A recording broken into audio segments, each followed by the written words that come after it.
Olá, meu nome é Luísa Moreira Cabral, sou estudante do quarto período do curso de Ciências Sociais da UERJ e nessa 34ª CIMIC eu apresento a pesquisa Fascismo e Catolicismo no Brasil, formação do pensamento político de extrema-direita, circulação de ideias e recepção das críticas à democracia liberal nos anos 30, da qual eu sou bolsista de iniciação científica, sob orientação do professor doutor Paulo Henrique Pacheco Cassimiro, do Instituto de Ciências Sociais da UERJ. A questão central da minha pesquisa é como figuras do pensamento político católico brasileiro articularam uma agenda política religiosa, assimilando ideias fascistas europeias como crítica da democracia liberal ao liberalismo, à modernidade e ao comunismo. Em meados dos anos 20 e 30, o contexto era que as democracias liberais enfrentavam crises, o que levou à ascensão de governos autoritários e movimentos ligados à extrema-direita. Nesse contexto,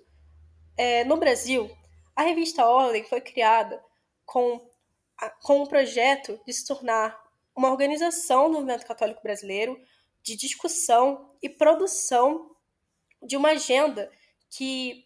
articulasse fé e política, em uma espécie de reação católica ao distanciamento da política brasileira da fé católica. A revista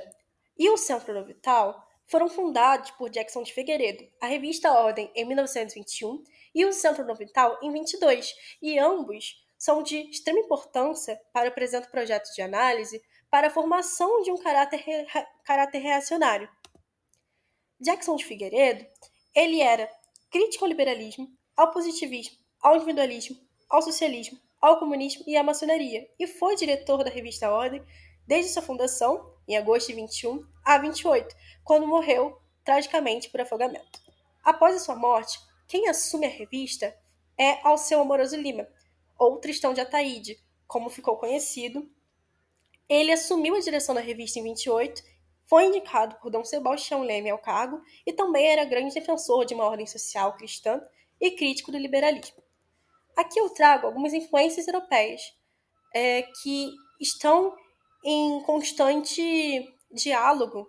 e tensionamento na revista Ordem, que é Louis de Bonneau, Joseph de Maistre e Edmund Burke, que são clássicos do pensamento contra-revolucionário, reacionário, contra-moderno e conservador. Os objetivos da pesquisa seria analisar a recepção do fascismo por parte dos intelectuais ligados à direita católica no Brasil, compreender como se dá a construção de conceitos e narrativas políticas a fim de formar uma identidade reacionária e observar como argumentos religiosos podem ser incorporados e utilizados para fins políticos. A metodologia se baseia no levantamento de artigos, ensaios e papers publicados na revista Ordem, na identificação dos conceitos utilizados, do vocabulário, da linguagem política tomada pelos seus autores e dos conceitos mobilizados, e o método é um método qualitativo de leitura, categorização e fichamento temático dos artigos publicados na revista. A ferramenta teórica mais mobilizada nessa pesquisa é Reinhard Koselleck e a história dos conceitos, pois Koselleck ele discute como conceitos políticos são formados não apenas pelos que eles afirmam ser, mas também ao que eles negam, e a linguagem política tomada e os contra-conceitos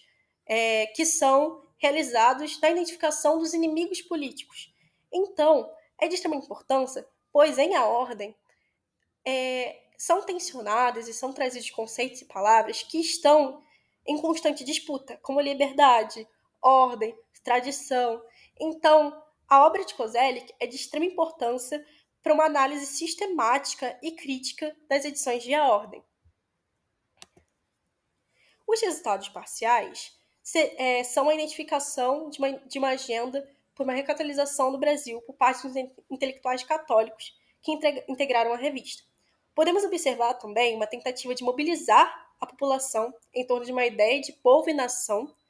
e também a evidência de uma crítica à modernidade e à República Brasileira. E, por fim, os resultados esperados seria a possibilidade de compreender mais a fundo como os conceitos se formam em oposição a outros, e aqui eu trago novamente a obra de Reinhard Koselleck.